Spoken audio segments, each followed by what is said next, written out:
Now let's simplify a radical that actually has variables inside the radical sign.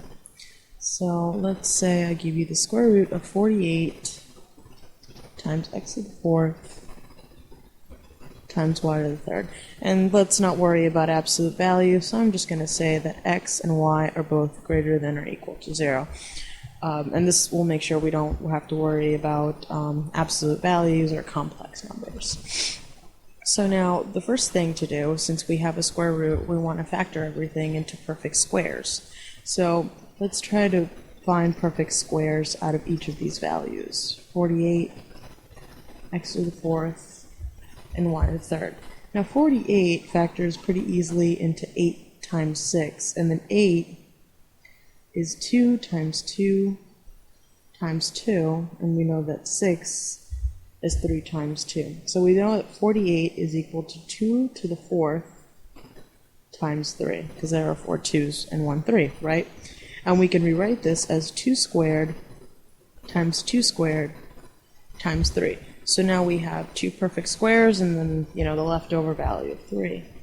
X to the fourth factors easily into x squared times x squared. And that's actually great because they're both perfect squares.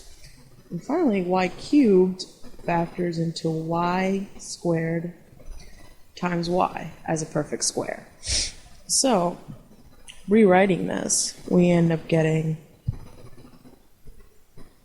2 squared times 2 squared times 3 times x squared times x squared times y squared times y. And that's all under the square root sign.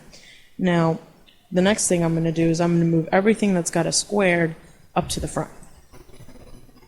So not doing anything tricky. So I'm going to write 2 squared, x squared, y squared. And then what's left over? I got a 3 and a y. Now I'm going to apply property 1 for radicals and split up all the things that have a squared in it from all the things that don't, namely the 3y. So I'm going to write this out again as 2 squared times 2 squared times x squared times x squared times y squared times the square root of 3y. Now finally, remember what the square root function does when things are squared. Basically, the square root cancels out all these little squares. So our final result is going to be 2 times times x times y times the square root of 3y. And finally, simplifying it, we get 2 times 2 is 4, x squared times y times the square root of 3y. And that's how we simplify the square root of 48 x to the fourth y cubed.